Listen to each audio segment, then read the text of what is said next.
here is the issue I have.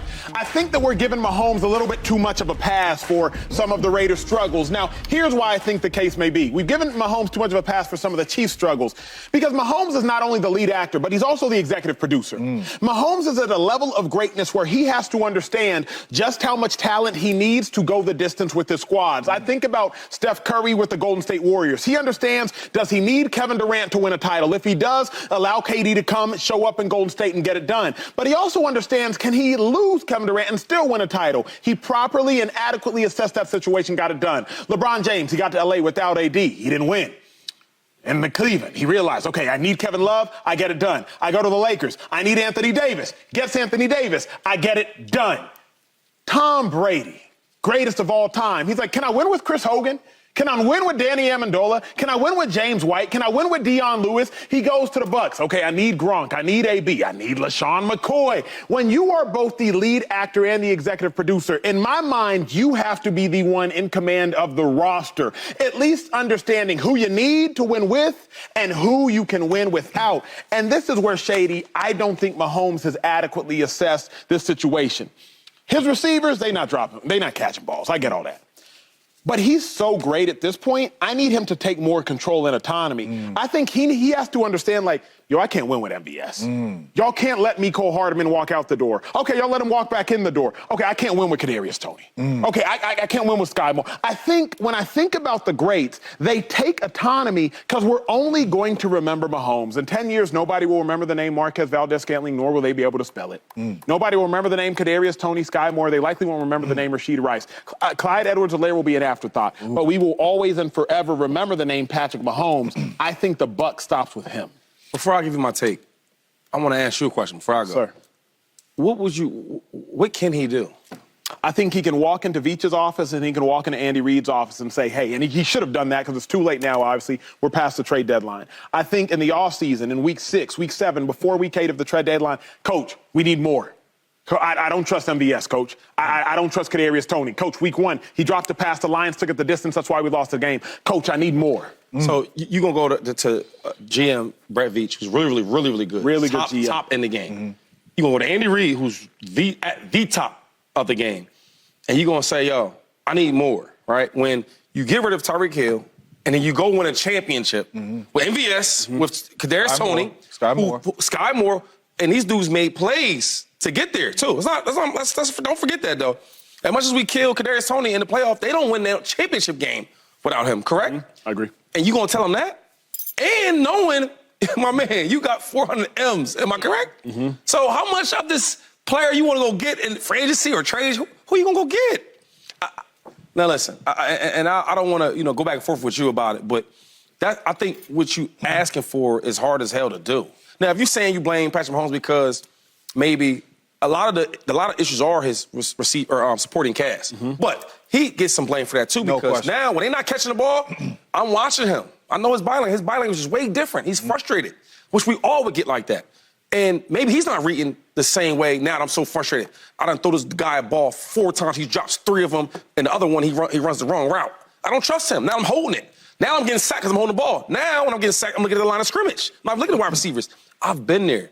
Where I've been with the Bills before they got good, and we had a bad, and I'm going to say this, a bad offensive line. I'm going to say that. And I remember Coach like, hey, Shady, I need you to, you need me to do what? Because you see what they're doing up there. They're not blocking nothing. Correct. And what you want me to do? So now I'm so frustrated, I'm yelling at my teammates. I'm not talking to my teammates. And then when I'm getting handoffs and there's a hole there, I'm not reading the play because I'm so frustrated with what they've been doing for the last 3, 4, 5 games that I'm messing up. So if you want to blame Patrick Mahomes for that, you cannot sit here and blame him for the roster that they have. Here's why. I do not remember anybody on the Bills' offensive line. I could not tell you one name. I'm not sure how many names you could tell me, but I remember the good ones or the bad ones. Any of them. I remember all the bad Any of them. But I remember the name LeSean McCoy. So at the end of the day, when I look at Shady's stats, because that's what people are going to do through the history of time, when Hall of Fame voters look at the numbers and like, man, Shady only went for 1,100 in Buffalo? What happened there? And you're like, yo, I got hurt. I had a bad offensive line. I don't remember that. I remember Shady. And so it is on Shady, in my mind, to make sure that Shady puts himself in the best position. That's where I'm at with Pat. Like, we remember Pat. We remember Brady. We remember Steph. We remember LeBron. We don't necessarily remember the whole roster. Yeah, but this is I mean, I don't want to compare basketball to football, but it's not that easy to do that, right? I mean, even with Aaron Rodgers, like he kind of picks the guys that he kind of wants, and sometimes they don't work out. I mean, you see the type of guys that go over there with the Jets. The ones that's balling out ain't the guys that he wanted. So I don't think everybody's for that. And I think a franchise like Andy Reid has there with the Chiefs and Brett Veach, what they built, even if Patrick Mahomes would do that, I think it would be a conversation more of, who I would like. But they've been so good. Andy Reid, all them players that they draft, him and Brett Veach, these are good players. You talk about Patrick Mahomes, right? Before he was who he was, they picked him. Travis Kelce is such a great player. Yeah, they picked him. So if you keep going all the players that they picked, Tyreek Hill, they picked him. Your boy next to you, they picked me. So it's hard to come out there and say this, that, and the third when we already won a championship with that roster last year, right? Minus Juju, who Juju just was okay, right? And then the second part is like, yo, man, we've been doing this. Right, you handle what you got to handle on the field. We're going to handle what we're doing up here. It's a couple things, and I love what both of you guys said, and I'm going to touch on Acho first. So just so the world know, if this show go bad, it's his fault. You're not wrong. We're blaming it all on Acho. No, and to Shady's point, Patrick Mahomes can't go up there. And the reason why I say he can't go up there, every single decision that we have made for the Kansas City Chiefs, Patrick Mahomes, since you've been here, we won championships. You understand what I'm saying? So go on back to your locker because we ain't made no decisions up here, that took those championships away from you. You know what I mean? Now, we have won championships off of your greatness with these players because you are extremely great in the playoffs and in the Super Bowl without Tyreek Hill to make plays, to have your team winning the Super Bowl and winning MVPs. You are special. He has not been special this year, and we got to keep a buck. I understand the receivers have dropped some balls. I understand all that. Most. Lamar Jackson's receivers have dropped a lot of passes, too. You can go down the line on people making mistakes, dropping the football. But the Patrick Mahomes we are used to is not showing up on the field. I know all y'all up here really well since I've been on this show. If I was to tell you guys before the football season, hey, listen, they're going to have the number 2 defense in football, right? Eesh. And all Patrick Mahomes got to score is 19 points to win. We would say, Joy, you could play the slot, you could play the tight end, you could play the running back, I'll be the X. And with Patty Mahomes, we all can agree, we going to score 20. He ain't getting that done. Over his whole career, he has scored under 20 5-6 times. This season, he got 5 of them total. So Patrick Mahomes and the offense is not getting a job done, and Patrick is not being the Patrick that we're used to of being super special. And yes, if he has catch the ball, they beat Philadelphia. I understand all that, but consistently. We can't blame Pat now. No. I'm not giving him all of it, but he gets most of it because if they find ways. Most of it? Yes, he gets most of it because the ball's in his hands every play. No, I can't give you that. Pat get a little bit of that blame because there's some plays I'm watching that he seems frustrated, and that's human. Like, yo, these dudes dropping all these passes, they ain't doing this and that third. My best weapon ain't playing like my best weapon. My best weapon dropping the balls too. The only reason why I say that is because if they win those games, we giving the credit to Rashee Rice and MVS. We giving the credit to Patty. So when we lose them games, most of it with you touching the ball every play, got to go to you. That's part of the business. There's no quarterback, and I'm done with it. There's no quarterback that can go over there to Kansas City and save that. And he's the best quarterback we got. I mean, we seeing that. I mean, I wouldn't put no other quarterback on. No, I agree with you. So you want to blame him? It's like, yo, no quarterback can go over and do that. And it's only one quarterback that could get him out of that, too, and that's him. And he ain't doing that. Joy, chime in on this conversation. How responsible is Mahomes for the Chiefs? I mean, he has to take some of the blame. He is the star. He's making, $500 million. We've seen him play at a very, very high level. We expect him to play at a high level. He expects to play at a high level. I think there's a lot of blame to go around here. Obviously, the receivers are not playing at the level they need to play at. Travis Kelce, the other superstar, is not playing at the level he needs to play at. They haven't been able to find a way to adjust the system to take advantage of the talent that they have. I think they overestimated or underestimated their need for a true number 1 receiver outside of Travis Kelce. I don't think they'll make that mistake again next year. I think they'll adjust this roster a little bit because we do know how good Patrick Mahomes is, and they haven't been able to play at the level that they're expected to play at. You just mentioned the numbers. Score 20 points. Like, that's crazy to say when you're associated with an Andy Reid, Patrick Mahomes, Travis Kelce offense, with guys that played with them in the Super Bowl last year. I think they just got a little too comfortable with the roster. They needed to have a higher-end talent at the wide receiver position. And again, I think they won't do that again next year. But where I would disagree with Patrick Mahomes being responsible for the roster, not only have they put together a roster that has gone to 5 straight AFC championship games, and by the way, we don't... That's what I'm saying. He can't even come up in the building asking none of them questions. We don't know if it's going to be 6. Like, they're not playing well, but they could still get to the AFC championship game. So it could be 6. Won 2 Super Bowls, been to 3. And when you look at guys like LeBron and Steph and Aaron Rodgers and Tom Brady, we criticize a lot of them for doing that. And not all those moves weren't the best moves either. You mentioned Aaron Rodgers. Aaron Rodgers asked for a lot of stuff. This year, the Jets have been out of the playoff contention for like 3 weeks now. Right. And he made a lot of those calls. Yeah, I don't see him up there. And then another thing with Roster, what she says, like, who you going to get? Because they can't. There's so much money tied up in guys like Chris Jones, who won a new contract, who they really need. Travis Kelce's making a nice payday, right? He's not at the top, but he's nice. Yeah. And then Patrick Mahomes got that big deal. So it's like, what players you gonna go get? This is where I'm at. It's not even that I disagree with y'all. This is just like a thought conversation, a thought exercise. The reason it vexes me so much is because we'll remember Pat. We won't remember the other dudes. So if you're Pat, do you have to make the decision that Rodgers made before the season? You know what? I'll give some money back. Because we didn't hear Pat Mahomes' contract details this year, but I do remember he re-upped after Burrow re-upped. Right. Maybe he doesn't re-up. I'm just thinking to myself, and Shady, the reason I feel bad is because I feel bad for Pat. We won't talk about anybody else. We won't even talk much about Travis Kelce in 15 years, but we will talk about Pat. And so I'm just so perturbed because I'm like, Pat, you got to save yourself. But he doesn't have, like, I'm not going to say he doesn't have that power, but that's why Aaron Rodgers is in year 18, right?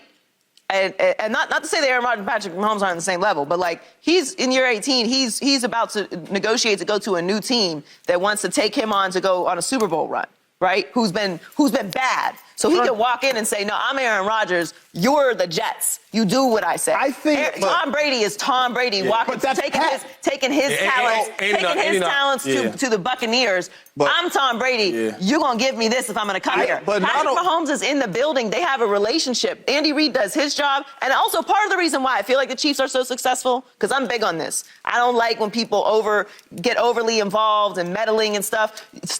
Responsibility should be delegated. Andy Reid is great at his job. So nobody need to tell Andy Reid how to do his job. Brett Veach, really, really, really, really good at his job. He's the reason Patrick Mahomes is there. That's true. He's the one that advocated to Andy Reid to get him there. That's true. He's really good at his job. And Patrick Mahomes is the best in the league at his job. Everybody's not supposed to do everybody's job. Yes, you can get in a room and have a conversation. But for Patrick Mahomes to come in and be like, but not that. Wait, first of all, no Andy Reid, you not. We talking about it. You ain't about to go up there and test out. And they ain't doing that. That's not what I'm saying. And Tom Brady ain't go up there to Belichick and do all that. Of course. So I think everything is different. But Tom, here's all I'm saying is Patrick Mahomes has made 2 pivotal errors. One of these 2. He either overestimated his own ability or he overestimated the ability of everybody else. But why is he responsible for overestimating that? Because he's responsible for his own greatness. He is the agent of his career. I remember, let's talk Andy Reid. And y'all know this is why, at least publicly, why Donovan McNabb and T.O. beefed. McNabb advocated for Westbrook getting a contract extension. Andy Reid was the coach. Howie Roseman was in the general manager vicinity. I don't think it was the active GM at the time. It was Joe Banner. Joe Banner was the So we've seen, with an Andy Reid coach team, a quarterback advocate for the extension of a star player. All I'm saying is Mahomes has to – I just feel bad that he's struggling so much because he does have the agency to go to Andy or Veach and say, hey, big dog, I can't. I don't think he does. He does, but he can't. Everything that they have shown you and put in front of you, we have won with that, Patty. Right. So coming into this season, you finna tell me I need a number 2 receiver? We just won won the Super Bowl with Kadarius Toney and Sky Moore. They caught touchdowns. He took a punt return and put you in field. Like, we won with these boys. Rasheed Rice, who I believe is the best one out of all of them, we drafted him for you. So it's not like we sitting back like we are drafting players that we think are talented players on top of you still having the best tight end in the game. Everything that they have shown, Patty, is we got you. So there ain't no need to come up here. But Aaron Rodgers and Tom Brady, that ain't necessarily the case. Right. I got to go say something. And I don't think that if you look at all the teams in football, right, organizational-wise, I don't think no team draft better than the Chiefs. Right, this is my opinion. I mean, they needed linemen. What do? They find a way to go out there and get linemen. Spend some money, let's get linemen, right? Running backs, up and down the running backs. They go get a first round running back with Clyde. right? But then the 7th round with nobody was thinking about him. They going to get him. So the Chiefs are the best at that. When we thought, myself, I ain't gonna say we, myself. When I thought that they when they got rid of Tyreek Hill, there's no way they're gonna be at the same level offensively. They go get Juju, which we wasn't super happy about. Like, okay, Juju's solid player. Come on, they won a Super Bowl. Yep. So as much as you saying that, and I hear you, and like I'm trying to hear you. Mm-hmm. That's hard to do, bro. And we look at the Chiefs, that's what they do. They get better every year. Next year, I guarantee you that the wide receiver room will not be like that. So if you're Pat, because you know him best, you played with him, you know Andy Reid best. Yeah. If you're Pat, it's week 7. Yep. I think they're 5-2, whatever the case may be. It's before the trade deadline. Right. You're not saying nothing? If you're Pat, you see DeAndre Hopkins gets released before the season by the Arizona Cardinals. DeAndre Hopkins is a free agent. Right. He ends up signing with the Tennessee Titans, I think, for like $7 million. Like, you're not saying nothing? That's before the season, though. But see, so first of all, you 5-2, which is really, really good. What was their record? I don't want to be wrong. 6-1. Even 6-1. You 6-1, right? And things, you got a young wide receiver room, 6-1. We're doing good. We're doing really, really good. We're going to get better, right? Travis is going to eventually come around. That's what I probably see Andy and Pat talking. You know, Travis, he was battling with the ankle injury, this and third. He's going to come back around. Fair. These young wide receivers we got, up and down, they're going to come around. Because we seen it before last year. Same guys last year. Point. So when you say anything, you talk about bringing in, once you bring in a guy like a Hopkins, he's the number 1 in the room. So soon, the first day I'm in there, y'all know y'all roles. I'm the number 1. Y'all do your thing. Nah, bro. We got a whole system here. Yeah. Right? We win with you or without you. So that's something I learned when I went over there. Like, hey, and you already know it's 2-5. I'm back. Hold up. Yeah. Here, Eagles at the door. Yeah. We win with you or win without you. Yeah. Only person we need is number 15. Yeah. Everybody else. Now, what I could say he can do right now, because you ain't going to come up in there talking about who we should draft and who we should go trade and all that, because we have delivered for you. And we've won championships. You got MVP. You got $500 million. You own a bunch of stuff, right? But I have seen Aaron Rodgers say, nah. I want Jordy Nelson on this route. I want JJ on that one, right? So you can't come in there like, hey, Andy, listen, I'm comfortable with Rashee Rice right here in this. You know what I'm saying? Put him here more. Put MVS here more. Whatever. Like, I feel like he should have some input on that. Like, for us to have a lot of success, right, let's move some of these pieces, but I trust him right here, right? Obviously, 87 is going to be 87. I trust him wherever he at. But I trust Tony here. You know what I mean? I think he can go up there and have that conversation with Andy like that to try to get this offense to score more than 20 points. Because if you score more than 20, you're the number 1 seed. But y'all were more right? mature. Y'all was older, mature players. Yeah, but he the leader now, though. No, what I'm saying is, if you keep putting this guy here, that don't matter. They dropping everywhere. No, it matters. It matters for the mental for the quarterback. What I'm saying is, even all that you saying, I get that. I like him better with these jump balls. I like him better with screens. That's cool, but a lot of you, they dropping it. They all dropping it. And not only are they dropping it, they wasted too much timeouts because these guys know where to line up at. And that's all good, and that's a really good point, but they ain't where they supposed to be consistently. So if I know that, hey, stop moving these boys around. In Green Bay, we had to learn every spot, right? So it don't matter. We in no huddle, whatever we in. If you're at the zebra, the X, the Z, you know what you're doing. Right. That's too much for these young fellas. Put Rice right here. Put MVS right here. They know exactly what they're doing for the chemistry aspect. The offense, and I know where the ball goes. The offense. Over there, like, intelligence but it ain't working. Intelligence is a big thing. You cannot be a dummy playing that team. I played in the offense if like not, that. You're going to be doing it. I got. But right now, a lot of these dudes young. All time. And you're thinking about that, and that's when the drops kick in instead of just, hey, I'm the X, only the X, I'm going to go do my job. Too much. Subscribe here to get the latest from Speak, and go watch a few segments from our other shows on FS1.